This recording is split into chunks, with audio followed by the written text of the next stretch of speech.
This video is brought to you by NordVPN. With NordVPN's thousands of superfast servers in 59 countries, you can protect yourself and your information when in public. While traveling or using unsecured Wi-Fi, your data will be safe with double data encryption and no data logging. NordVPN is compatible with all the major operating systems and allows up to 6 simultaneous connections. It's easy to use and has 24/7 customer support through live chat or emails. Their new NordLynx technology offers faster VPN speeds without compromising your privacy, and their CyberSec protection takes your security and privacy to the next level, blocking websites known for hosting malware or phishing scams, making you safer from online threats. It even hides unwanted pop-up ads, autoplay video ads, and other advertising material the moment you enter a website. One of the best things about using NordVPN is being able to unlock Netflix and watch any show from around the world with its unlimited bandwidth. Check out nordvpn.com/newmind or use coupon code NEWMIND for 68% off. That's only $3.71 a month. Plus, you'll get an additional 4 months free for signing up, and there's a 30-day money-back guarantee. This is the Northrop Grumman Global Hawk. This unmanned reconnaissance aircraft is designed to gather near real-time, high-resolution imagery of large areas of land in all types of weather. It utilizes a broad range of sensor packages to conduct missions that can last up to 30 hours. Its sophisticated battlefield airborne communications node can provide communication relay support, and its mission control element systems permit it to be piloted and feed information to ground stations as close as line of sight or to as far away as the opposite side of the world. The radar that supports its mission, the Hughes Integrated Surveillance and Reconnaissance Sensor System, can map up to 60 square miles of terrain at a glance using microwaves, while its Garmin GSX-70 weather radar provides operators with real-time weather sensing over the theater of operation. It can even detect radar threats and employ electronic jamming to defend itself. Depending on its mission profile, up to 28 separate radio and microwave radiation emitting and receiving devices operate within its airframe, each critical to every element of this aircraft's operation. This is the story of how an obscure observation made during the 1980s led to a breakthrough. An observation born out of the centuries-old curiosity for the mathematically absurd that now permits the complex fusion of technologies that form this aircraft to even exist.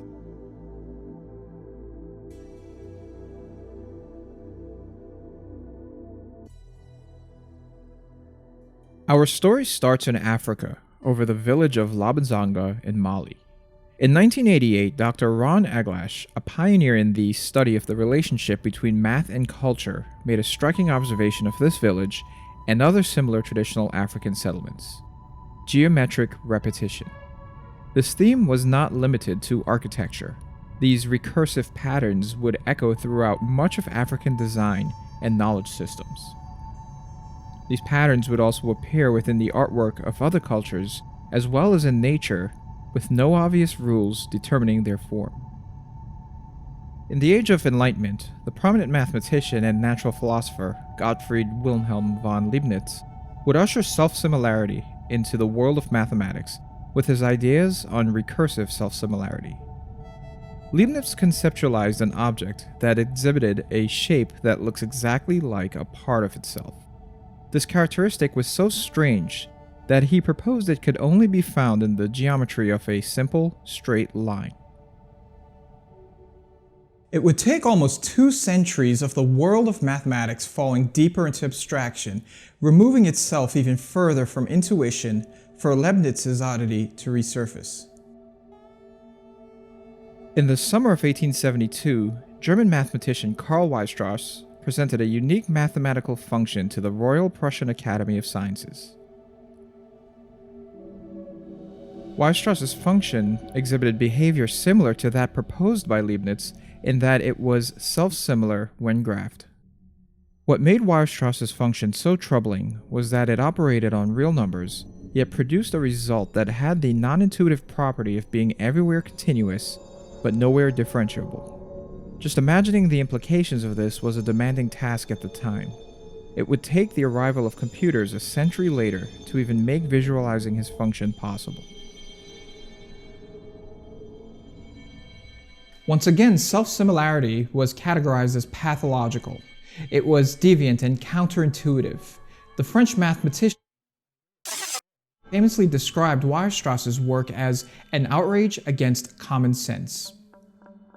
A decade later, set theory pioneer George Cantor would introduce the Cantor set. Cantor's set abstractly describes a set of points lying on a single line segment. In its most common representation, called a Cantor ternary set, a construct is built by removing the middle third of a line segment and then repeating the process with the remaining shorter segments. As we progress deeper down the set, the properties of self-similarity once again emerge. Towards the end of the 19th century, self-similarity would appear across the works of other notable mathematicians. It could no longer be ignored by mathematics. In 1904, Swedish mathematician Niels Fabian Helge von Koch published a paper expressing dissatisfaction with Weierstrass's work. He criticized its analytical expression for masking the true nature of self-similarity. Koch reasoned that approaching the concept from a geometrical point of view would allow these non-differentiable functions to in fact exist. Von Koch aimed to express a link between these monsters of analysis and geometry. In his paper, Koch presented a curve that can be built up iteratively in a sequence of stages. The first stage is an equilateral triangle. Each successive stage is formed by removing the inner third of each side and building another equilateral triangle at the location where the side was removed. This process is then repeated indefinitely. Called Koch's snowflake, this peculiar geometric structure would always possess an area 8/5 that of the original triangle, no matter the iteration, while its perimeter grows without bound. In effect, Koch's snowflake enclosed a finite area but had an infinite perimeter. Over the next half-century, self-similarity began to show up in greater frequency in mathematics as new methods of exploring curves emerged. In 1915, Polish mathematician Wacław Sierpiński would introduce his famous triangle construct. Known as the Sierpiński triangle, it was loosely similar to a centuries-old decorative pattern, composed of an equilateral triangle subdivided recursively into smaller equilateral triangles. A few years later, two French mathematicians, Gaston Julia and Pierre Fatou, would simultaneously discover self-similarity in the behavior of how complex numbers and iterative functions converge.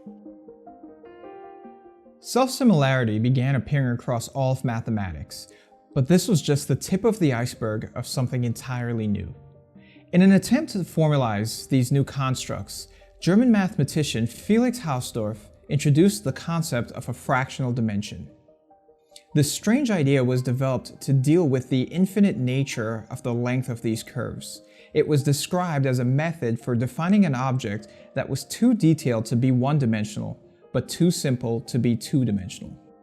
Hausdorff's fractional dimension is an abstract concept that effectively quantifies the complexity of a self-similar curve as a ratio of its change in detail as it changes in scale. It bridged the gap of visualization by offering a measure that corresponded quite closely to our intuitive notion of roughness. After centuries of mathematical development and battling with the challenges of perceiving the ramifications of self-similarity within the bounds of human imagination, the advent of the computer would open up an entire undiscovered world to mathematics. In 1967, mathematician Benoit Mandelbrot, a researcher at IBM's Thomas J. Watson Research Center, wrote a landmark essay called How Long is the Coast of Britain? Statistical Self-Similarity and Fractional Dimension. In it, he linked the works of self-similarity of previous mathematicians to the real world. He declared that self-similarity methods are a potent tool in the study of chance phenomena, including geostatistics as well as economics and physics. Empowered with the aid of computers, Mandelbrot returned to the work of Julia and Fatou. For the first time, it was now possible to see what these sets looked like in their limits. In 1975, Mandelbrot coined the word fractal and illustrated his mathematical definition with striking computer-constructed visualizations. From this, he created the widely recognized Mandelbrot set, the quintessential fractal.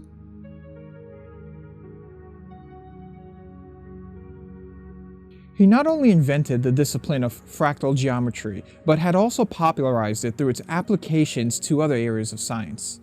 Fractal geometry could be applied to represent natural phenomena, items like coastlines, the shape of mountains and river basins, the structures of plants, blood vessels, and lungs, the clustering of galaxies, structures that could not easily be represented using traditional Euclidean geometry. Fractal geometry would soon tie in with chaos theory, forming important connections to physics, medicine, and even the study of population dynamics and other natural organizational structures. The power of computing pushed the understanding of fractal mathematics beyond anything seen before. And in the world beyond mathematics, it would simultaneously ignite a massive paradigm shift in how we process, use, and transport information. The world was now entering the information age. Over the next decade, rapid advancements in computing and its synergistic pull on the semiconductor industry would usher in changes in the medium of how we communicate, with the wireless revolution. Advances in radio frequency and microwave engineering would bring on the proliferation of commercial technologies such as mobile telephony, wireless computer networks, cellular networks, and satellite communications. Within the defense industry, the tenet of network-centric warfare would evolve from these advances. Sophisticated networked satellite communication systems that shuttle both tactical and strategic data between assets and command structures would be pioneered during the 1990s. These advances in radio and microwave technology would also migrate to the sensors used in weapon systems, particularly in military aviation. By the turn of the century, these advances would culminate into the first practical, global unmanned aerial vehicle systems. Among the complexity contained within these technologies lies a common critical component that has existed since the early days of experimenting with radio waves: the antenna. For decades, antenna design was relatively simple. Radio communications tend to use antennas made from a singular linear conductor or a pair of conductors, each of which are about a quarter of the wavelength of the design frequency. These relatively simple designs also had a narrow bandwidth, losing directivity or gain as they operated away from its design frequency. Furthermore, antennas that are required to be small compared to their design wavelength sacrifice efficiency and are limited in directivity. As radio technology progressed, especially in portable use, a greater demand was placed on antenna design. Efforts to develop antennas that were both low profile and wideband were ongoing.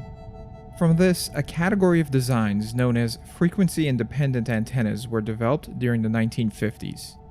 Pioneered by English electrical engineer Victor H. Rumsey, these radiating structures were capable of maintaining consistent pattern characteristics over multiple bandwidths. Their operating frequency range is only limited by their size and the finite precision of their center region. One of the most recognized examples of frequency-independent antennas were the log periodic antenna found on countless rooftops. Its multiple element structure allowed it to cover the wide bands of television broadcasts. Other examples included the spiral antennas, which were used in military aircraft for radio direction finding. What made frequency-independent antennas so astonishing was the nature of the structure that made them so effective. They could retain the same shape under certain types of scaling. They possessed some of the properties of self-similarity. In 1988, physicist Nathan Cohen realized that the general concepts of fractals could be applied to develop antenna elements and arrays that allowed for physically small, multiband, and broadband antenna systems that could be easily optimized for gain. The power of Cohen's fractal antenna concept lies within its recursive self-similarity. Each iteration of the fractal pattern possesses a resonance, allowing for a frequency operation from the largest iteration down to the smallest that can exist on the design. This concept can also be implemented in an array similar to a log periodic antenna. Because of the fractal nature of these shapes, designs that are far more compact than traditional antennas could be implemented. Cohen would go on to co-found Fractal Antenna Systems in 1995, where he continued his research into applications of both fractal antennas and fractal metamaterials. His research had led to the development of fractal electrodynamics. This new field examined the properties of fractal antennas, arrays, and apertures, and how electromagnetic waves scattered from fractal surfaces. Fractal antennas would find some success in commercial products. Mobile device, automotive electronics, and cellular infrastructure equipment manufacturers would all experiment with the technology. However, its most successful use case to date has been its role in military aviation. Wideband antennas are used heavily for defensive purposes. Known as counter-camouflage concealment and deception, they're found in radar threat detection, jamming, and electronic warfare systems. They're also a key element of the design of advanced radar systems, forming a critical part of synthetic aperture radar and ground-moving target indicators.